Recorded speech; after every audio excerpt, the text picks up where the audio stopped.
Nous n'avons pas fait ça, alors papa et j'ai vu ton lobo ton à Rontina, ni le poulet quand on j'ai quand on a qu'on a pas autant bleu, mais délai, mais dans la médecine, considère que j'ai envoyé, mais nous avons et à son cours aussi, à il au fi. Non, vie, bah, nous prenons content, mais mes cas de bon, mais nous d'agbessin. Et quand les cotons rois, mais délai, soit, mais non pas, pour mettre ton lobo, nous avons, bah, nous prenons, mettons les signes,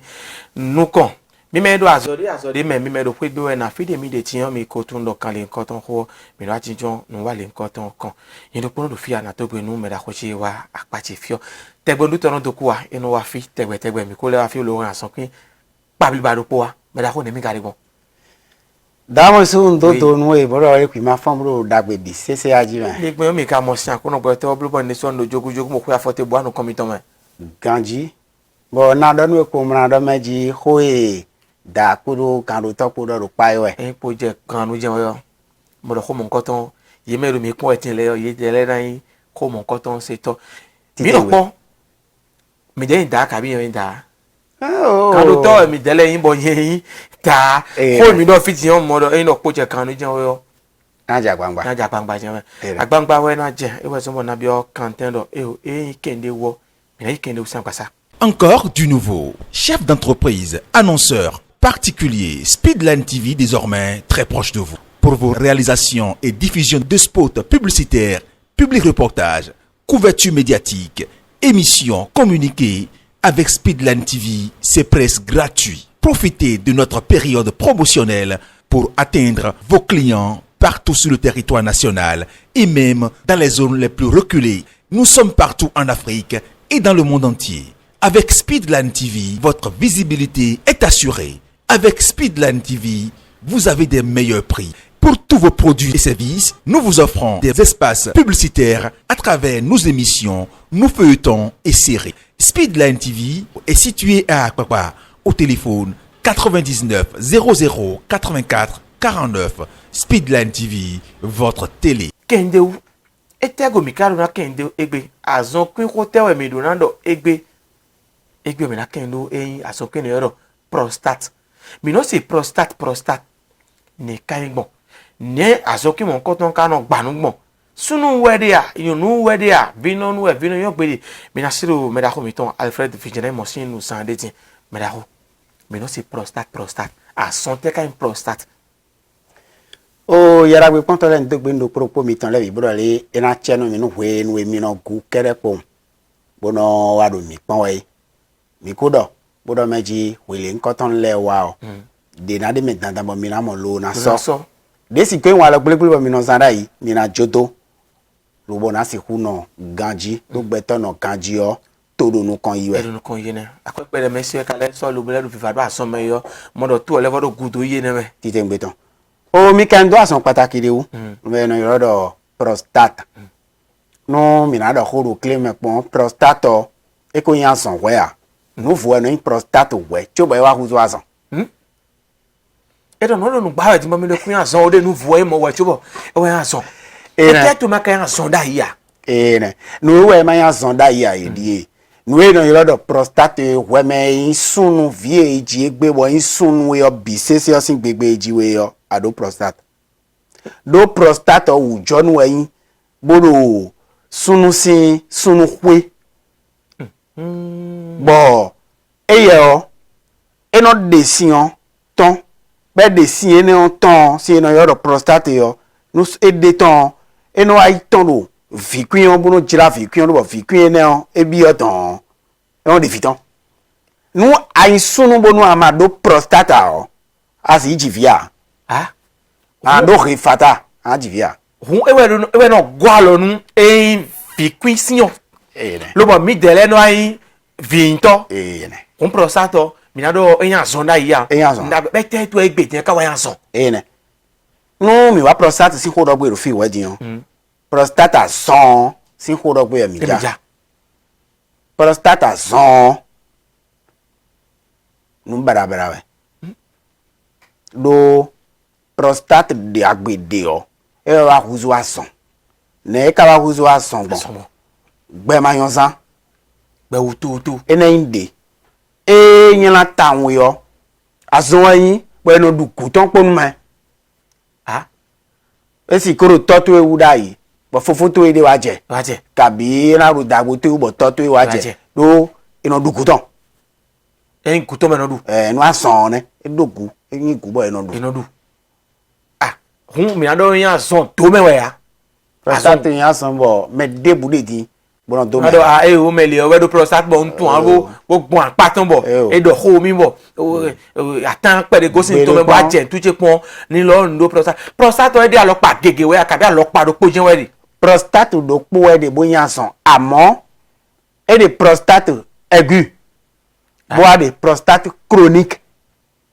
prostate aigu yo eye o ewe yin bibe meton bo bibe meton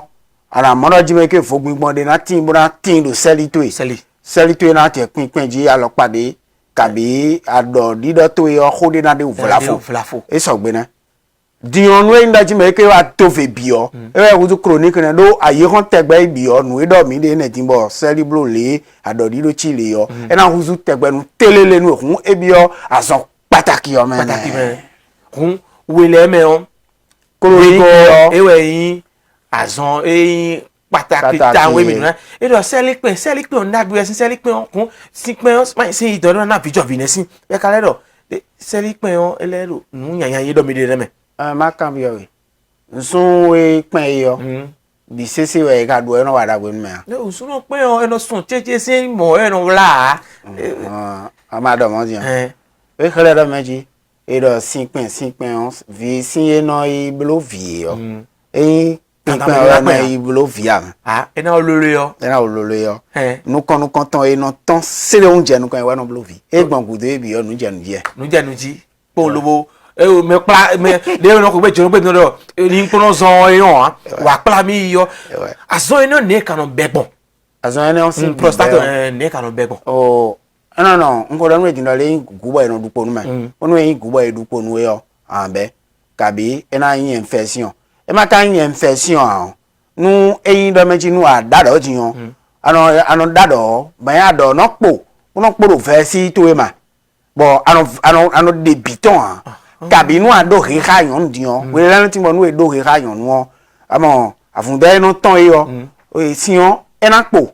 bo le eno débutant po yo mere lati bo Il ye do de- sanu yo to ene mo ti wo début ro wu to a era ke Ah. azo anwe kabi o na do gbalawe jiyan mere lati mo nu ado do igbalawe you no tun kan ti do mi gbala But they kan chite kan lo na yi. dado yo Inu eno do fún mi. mamlo nu ele blo ende Inu pe fún. mamlo nu ele Inu blo fún. ende pe a be prostate Prostate mi fe. Mi do be me do e no exam gbe ogba. Be te kan ogba be na zacho be prostate. gbe ogba san we be prostate o yanu bi ba o ede gaiji we sundu na banyondo bo mana todo nu e yoro prostate ri amo atovi de mewe nu ono gboro fina Ati po de me different. adovio ede le atovio do na volongbon yi amo a de lati ti mo yin wa lo gbelegbe ba eno do nu e na do he ha yon diyan an do le gan ho wo e yon blo Eyan blo. kan kwa Yo, to wa blo yon sun blo sawe. sun gbelegbe nu ni e de wo e nu gbelegbe do adovio gade we do ta de we do wende we do buna to wa so na wende we do buna to gbolo na wende aka sepo yon do ko le atovio no gbolo do po e Hon ni do redudu oro po su e diyan. Bo, ile me kan su po awo na mi so se glado po do ti o re na bi gbe to ka sun gbegbe no po re na bi kanu na do. no ayin sunu titengbe Titengbe. bo azon Beto da won sunu le. ene bo ana mo tan do nu mo nkan ton si o sunu o redi do to yo we po de nepo do se gbala do po ma Do po me. ne do akuno sa we gbala do po ma titengbe ton Ene. ne do nu e no yo do prostate yo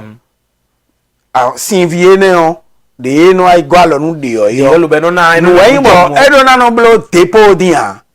edo na no hwi wedi aisun do hun din amara le nu aisun cha yo abo baba no do ton. ne won mu yin gba edo na no deton wewe we no ado di ton we yo ene hu ehwe bi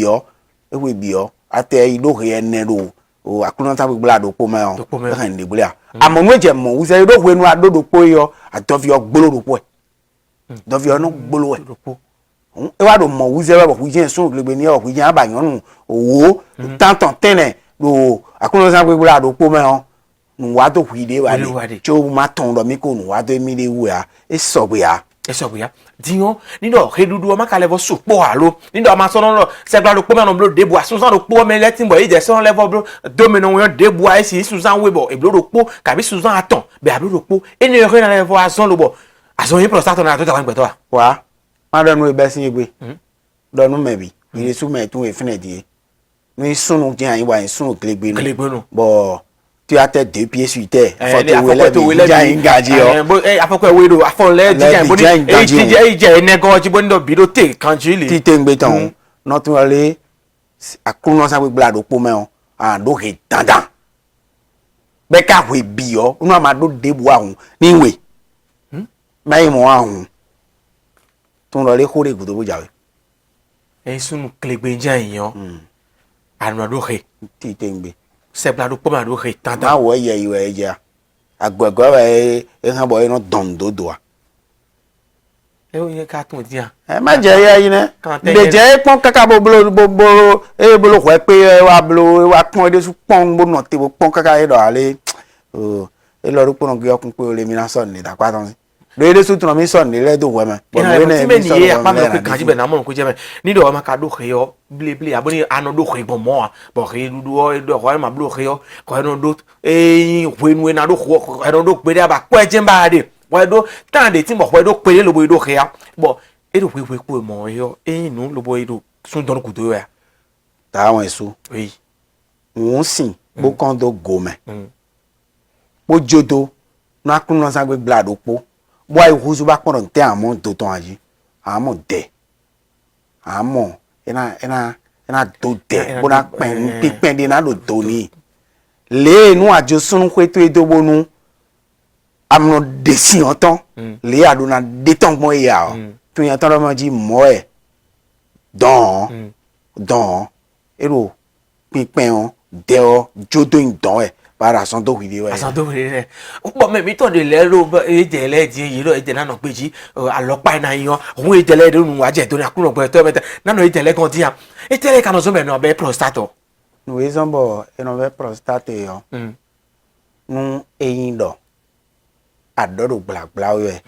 ba mo no dado beleun le ana do mo ya yo ana be prostate le ana do higbon ya mo no do bo no de nu ton an ana be prostate nu akwe ngba imlogbe bo sinjana nu ba no nu akwe dia ba akwe imlogbe we me ba no nu si odin ba kai nu si odin bo imla yan do no do pigba we nu yin do le fe si to yo amno na gbon e bo nu we na gboje a o e kan we na han prostate anu hundo kan ji we yan mi me imi jele mi ko se fe ti yan e mi no yi o kaka mi fo gbe no gbeji dan yo moto meje mi no bo o chauffeur le no le do e o kun to na pere fili we mi le mi na jeti wo chubo e na do e na tenu kon to me ado bo me ko ko na do mi na do ni ye tra la e me kun to le do e mi de do kun me vla fo bo do ado gba mi kun e ni keke lo bo kun le gara son si ne me we me de yin gbeto bo abi o medicine so hun me bo ko ngbe file e te si o nu jere po o kanwe ko do yaya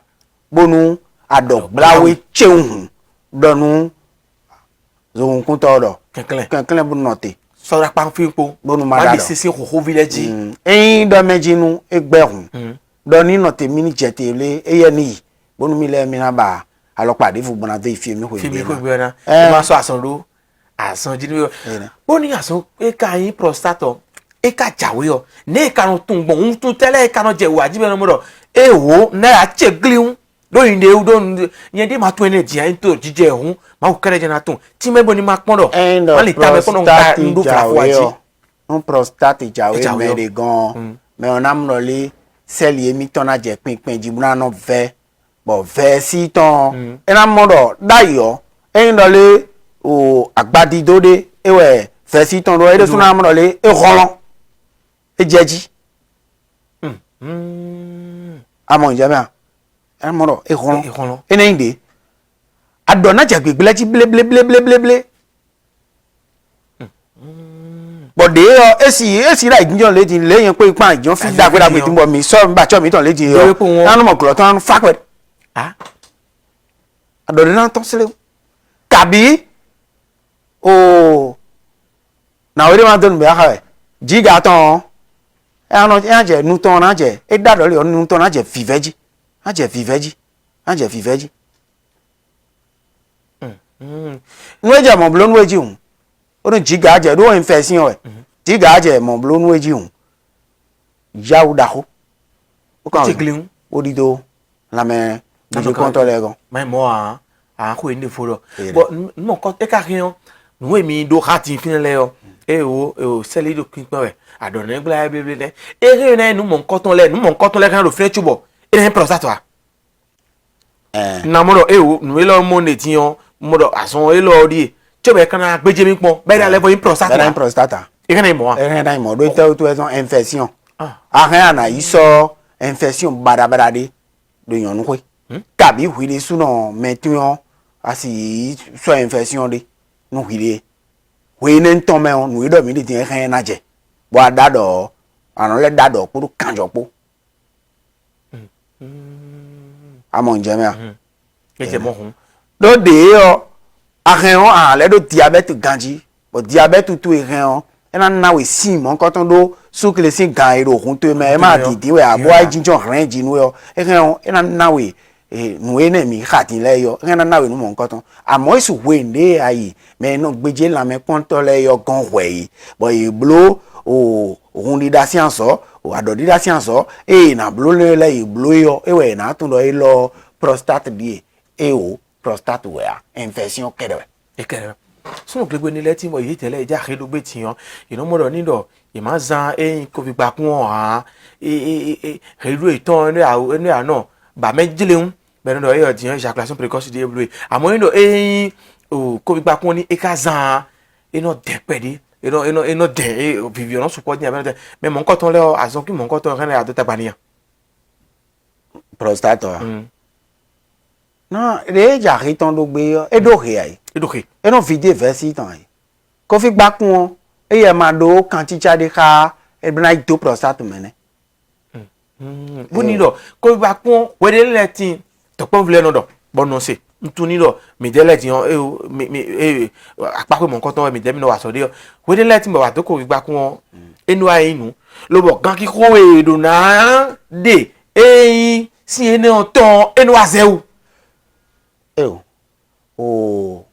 le ide no wa gbon no asewe yo ide we na ton ye de do agbaza agbe to do poropo ton e aja hero gbe yo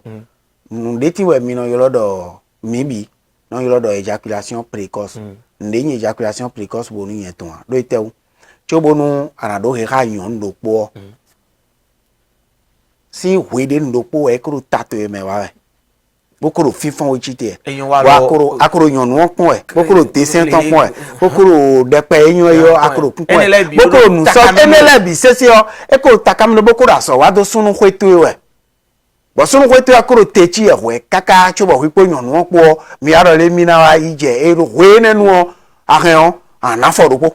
bo yon ejaculation précoce e o kon si we ndi akobe aso wi wa amatono nu takama e de mo wa so takama de mo wa so we ti we ne taka kura so wa yo un mo ro po jin sunu kwetu lo kura so wa sin we nenu ejaculation précoce ko fina jage yin lo bon jak gbogbe be ka wa yin nu lo bo e bleu home bleu so asantan we ton le bo bleu je kan ro agba siyan e je mo yo asan je tagba do loji ne asan je tagba do loji do nle te wezon asan je tagba do loji e khle po yin ton do meji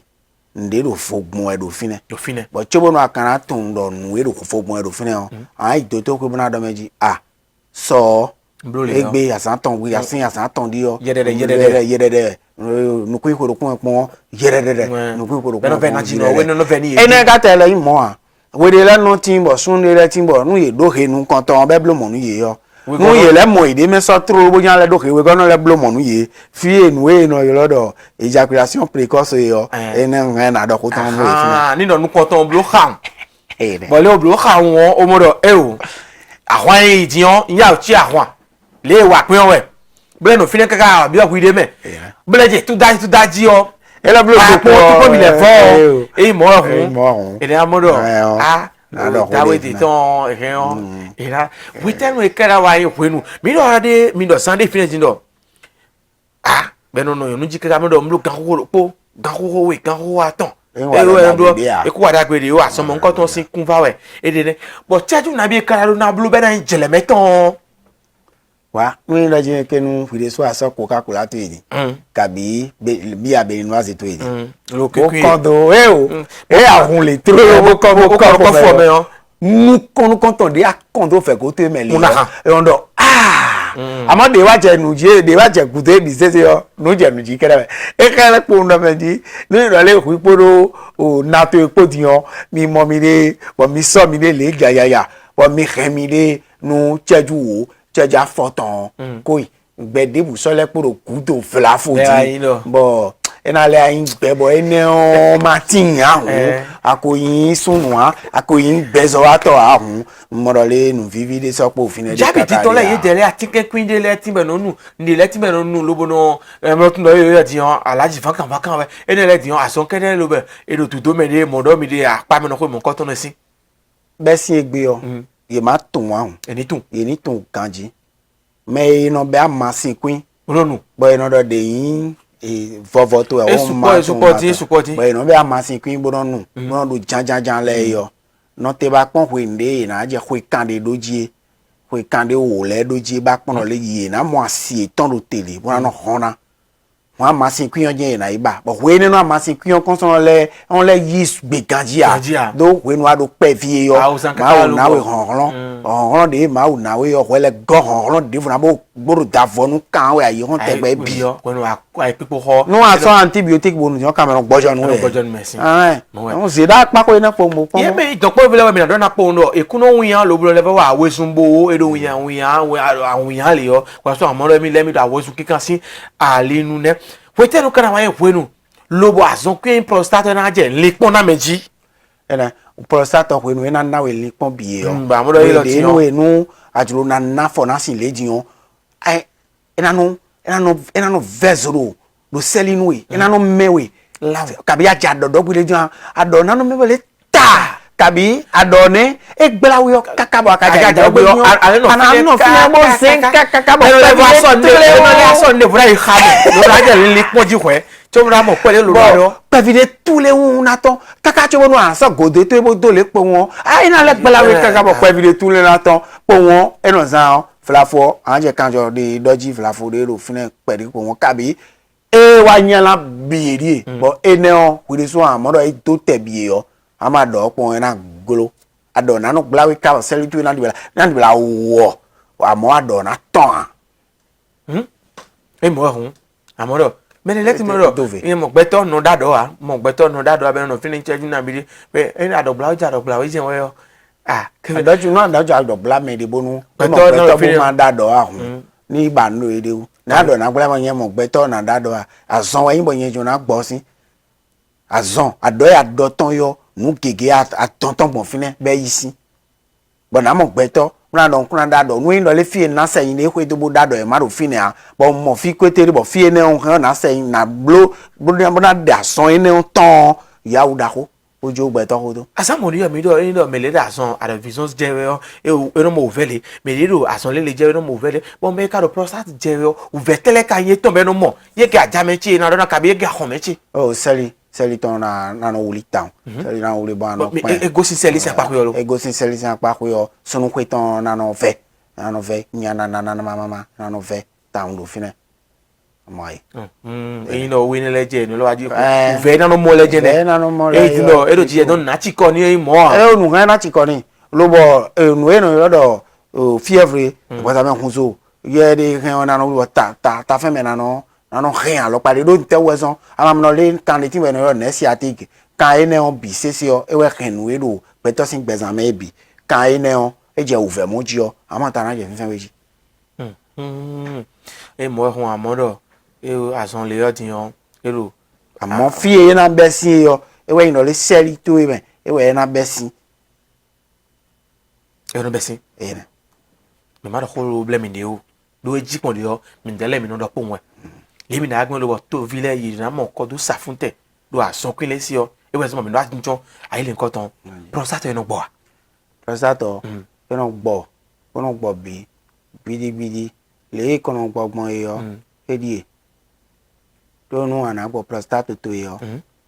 ana so hwide sojo nu lame nano kanji so wa tole bo ye dele o ina penu kun do tutu e da lo pa e me ido na penu kun do tutu da li energy e bi kaka bonu e wa je fie na je yo ndi timbo e no yo lodo operation wa so we chibi jawe tutu ne na e o lase e wa so ande no se e de nu o sin ye yo nu e wa je ku do ton we yin do e na ba masin kwin do nu e ba masin kwin do nu yo e ne o arosin san kaka o e ne o e na gbo bi gbogbo fede ene gbo bi ne e na le ko awe akabi e o gbo diyan me do po jona je nu e yin do e da so na wa nu we mo me penu kun tutu yo e wa so tengbeju bo pe un kun tutu e ti tengbe kaka bonu e wa e wa so nu e bo de yo e san lele ko a asan le mo prostate bo na lele ko a we de lenu ka no tin bonu e wa so e no lele ko a do te weson amo nu e ndo e ko yi étape de no yo étape disséminer beaucoup gbapin nu e ko gbapin ko ya kabi lo bo fine de ti on fine de ti gbapin e joko ja kwa o ikaro kan bonu e ma ba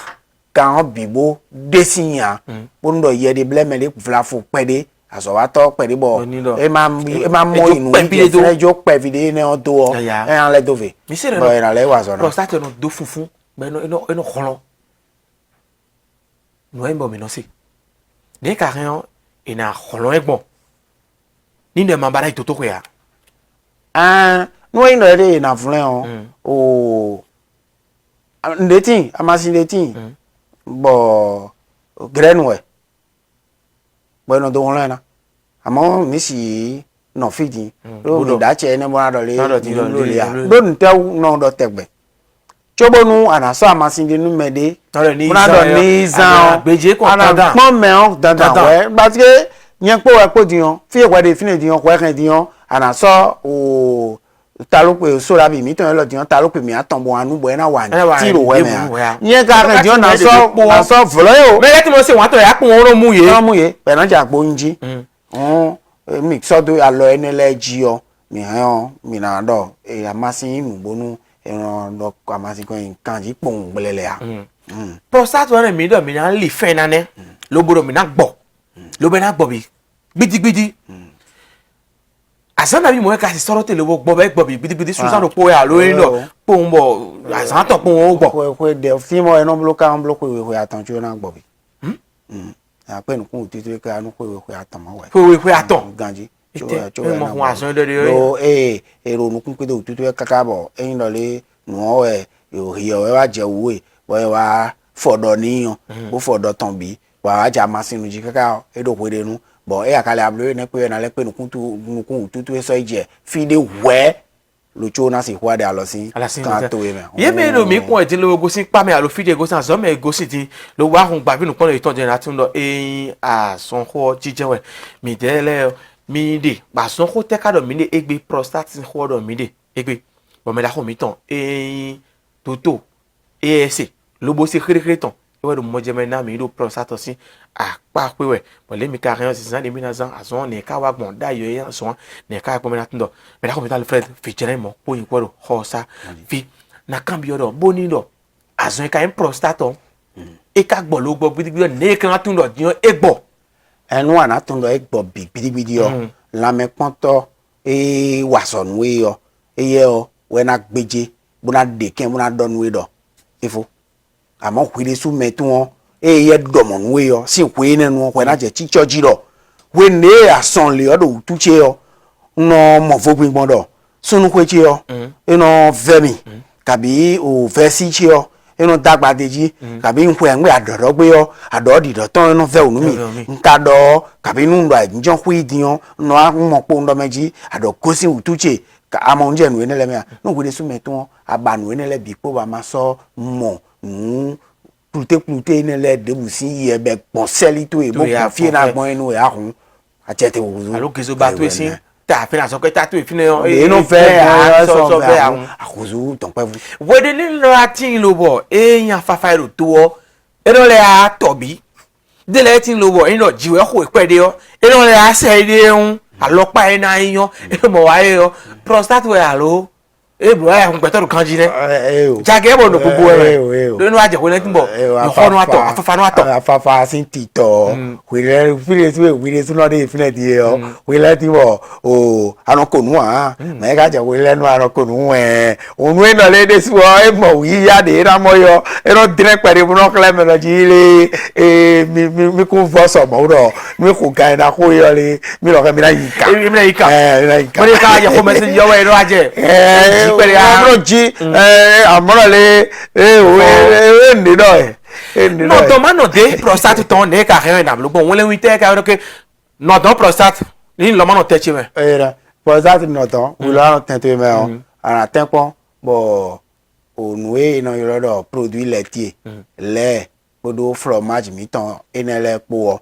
ara yin alona nu prostate e ro habawe da lo pade me ba ko papa ton we yo ene arayan lona de kati we no lodo prevention biblo ewe nko do da pa ko de mesan de wa iro finish ndo meji ana so we de sojo nu la me pon to le pe na no pon we e de we de lenu we de so akan ara ito to ba don jo anu pon do prostate science e ka ro wi e flafua kabi e jona wa flafua we na no do nu ro e o e jawe a yon aje ko ide ana no ide do prostate me bi we no do ya na yen po e po de ro fi jin yo micro si se po do prostate we kande o we kande o amo ara mo mediti mo me on e o do ko e o do ko gba mo prostate na je tagba to ni ji o e o e mo ko gba tan we kande e o e be sin we kande wo bodo me on e ne on prostate mi no je mi moji kun era don yo po video pe aton ni o pe ni lo ri kori ero yo e palusan ason ton ya dion de me on do kwe mo nko ton yo we me do kwe kan de wo mo le yo no e no yo do o produit laitier lesin le o anja lo de fromage mi ton ene fromage do amamro amon soja amon mi ton soja wakati yo de so imbusin anja lo inaji o lan vovo yimbu lan mi ton lo dion lan vovo le ne ana nyan lo na ayan lo nu we ne le me let me de agla fun we so we de le inu a so lo wo a blow so na changa pa so bo inu odu ne je so ne yan lo na a chore ti di me no e o le ano egbe to mo ndo ke yan wa no toto e o me let me de no do e na jino a ha chiche o bo yen ro do o eni we no yon bo suno no ro to le bo na jino no da ka be de ukaka suno no ayin si konto a cha me no le o e a cha da gbe ya boni na jino da ka bo we me suno aka ro do bo no telele ntun le kan te no no gbo yon ni alo bo kon si yon e a cha da gbe ya e ke na dan so mo nko ton wa e ne o medeletin bonu prostate ton ena vide ena de ganji yo bo ira mo ide me o e ko plon ide da lo mo nko ton ji dai bo medeletin ma mo toto le e ide no bo prostate ton ron vide ganji medeletin bo mo ra daji we no bo prostate ton ron vide ganji mi si do tin do ji me kere nu gbegbele we yin bo iro wi wa we o mi si hu do mo a do peto do poropo si agbaza o no bi onu do poropo o wele bi je na te ko na pon di te kai no bi onu do poropo do ne fi amo fi ade ro fine di ya ejolo we o ahan ai ba wi de pon so de me bonu akoya din do yon ji de lo le gbe ono dagbe tan yo sun lo na akoya din lo yon ji ahan na akoya din lo yon ji bona nafo bono no anafo ana hen ye wa ti to do fina hen dion asan de ko pe o ere gbero ko wa mai mo eta yin nu lo bo na la so de lo teme asan de fo bu yo na le ro na ti no amiyanji buna na fo we le so pon do we le me o de teme mi mo fifo de seli de me achi endo de we na na mo do mo do le hun mi no amiyanji o mi no fide fe si mi do nganji mi do le la fofo dudu e ku yan din yo me le tin bo endo ye je le do wa lo bo àmọ́ ene le dudu e ku yan din bo ndu tele ka ndu bo me ra so mo nkan ton je do na ndu lo na mo e de me me prostate je we yo an du no no e no iro do le gbe mu mi tan le yo an du ati sisan le yo an du ye de ganji àmọ́ nje no ati sisan de tele mo mo na de o na du ya ka bi tele we na le de buffet a na le de buffet a tomati mi tan lo an du tam tomati o ayo makodo ayo po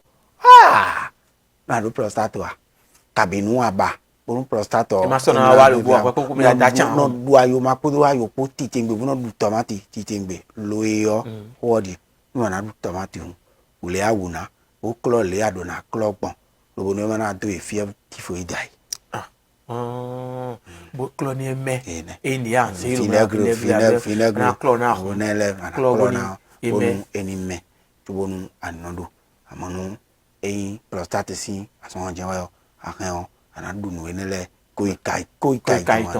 no ayo mami ton le dia si no si bunu asino jabo kan no go ba ano belu eno pa ayo mi ton elo ti ene o isogbe ha mi na no do mi me no do tagba na le mi de le mi me bo mi no yin sun eno to tagba mi de le tian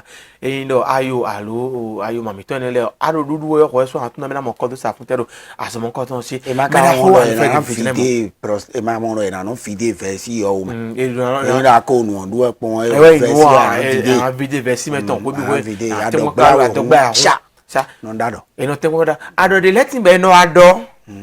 be ka do eno university no evo esin we nu ajan so gezo ba do choko to me yo eno amundo elevopo ason we a e we ndo nu do meji nu ado prostate si ason je we bo ason kun ko ro fine o adado ado na no pola na no po bo ana no amo bo na no ajasin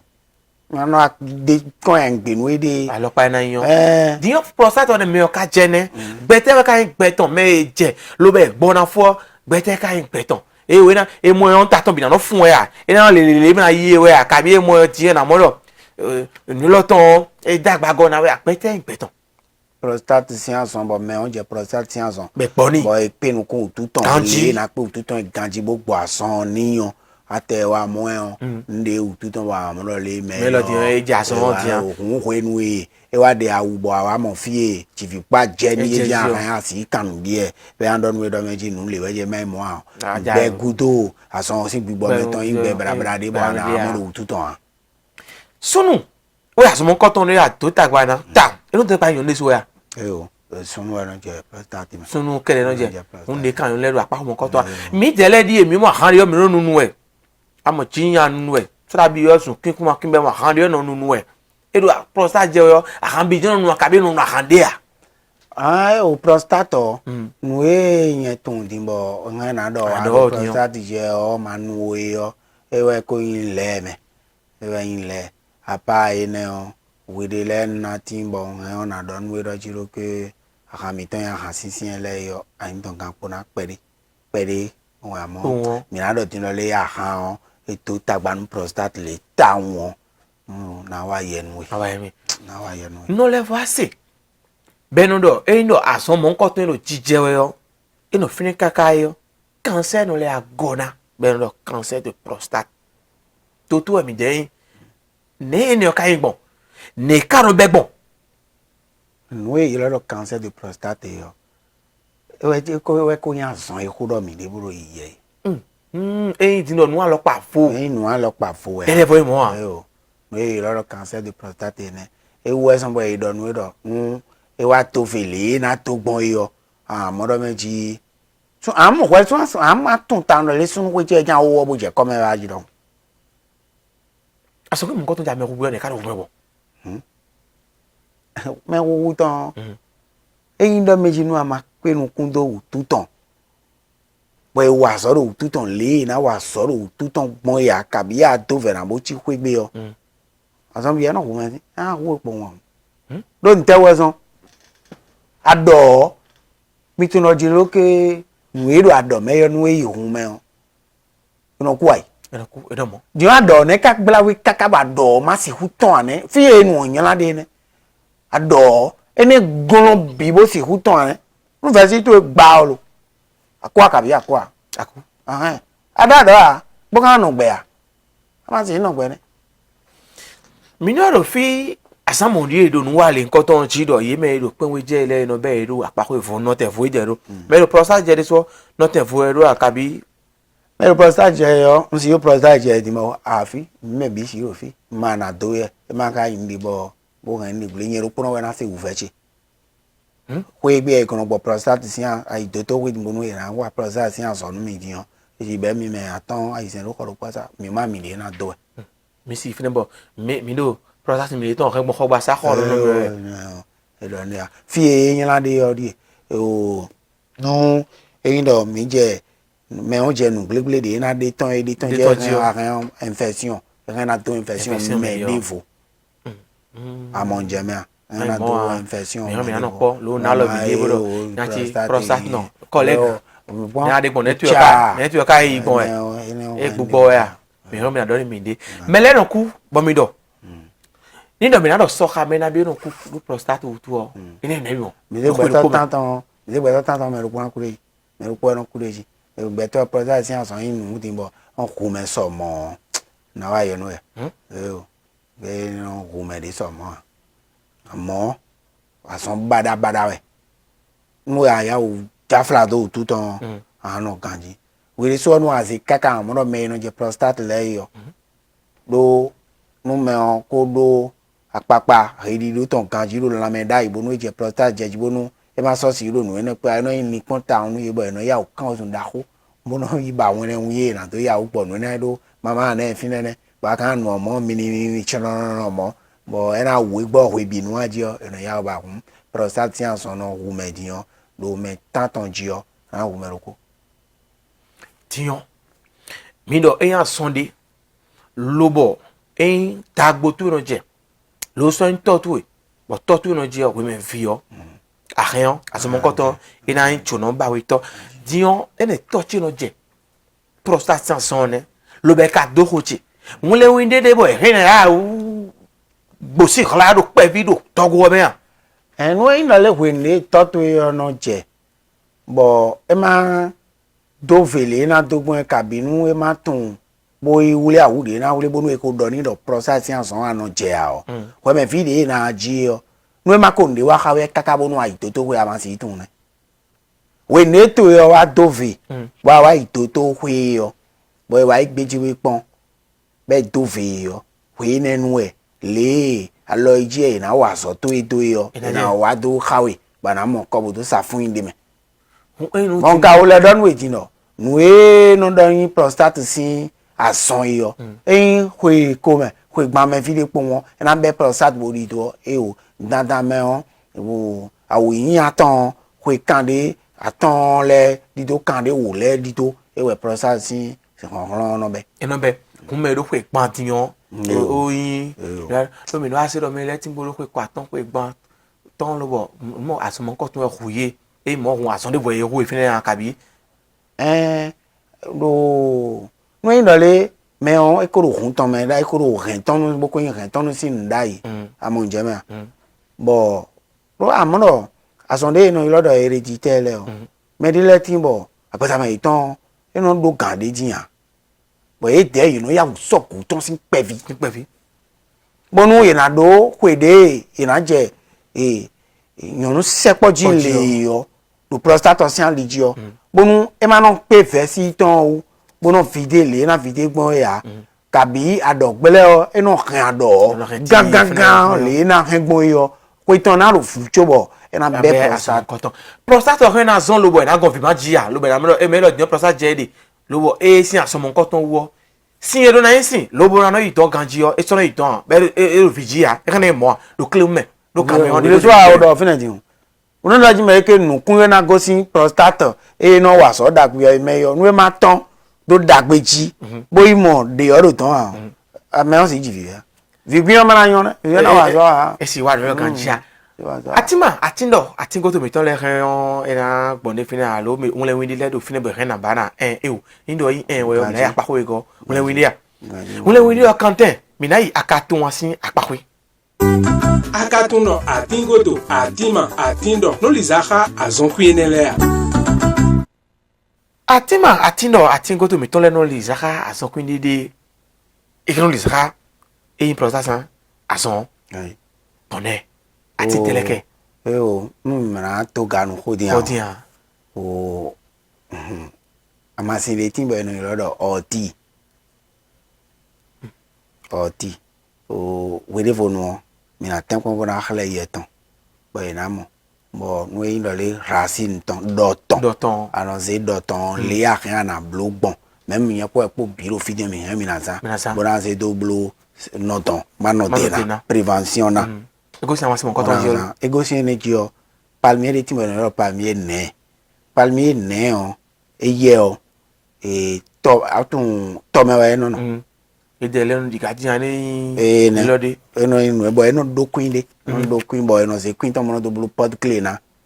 tanta ngaji no do blue pot clean na ene palmier ne o pe he na sa mo na do blue amasiton mo na da amasiton alo pade fini bo na mo mi si no fidi o do kanji doji e so oti kabi sin racine kabi mi so palmier ne sin le o ti re o mi de mi si do ma depo ebi o nu eyin do meji mi han mi na dalo mi de to gbe me mi de mi na dalo mi de we ye han ye na wa kangudo mana kan bi bo e me wa kangudo nde bo mi kan bi o me wa ko to bo na je ko te mi ka do lo bo na do ni ye me do mi kun e tin le to mi sun tani no wa lo o mi na do nu ye da pe pon to mi tan le me no so ko nu itan jo nu mi le do me jin ye ni tenpon bo kankan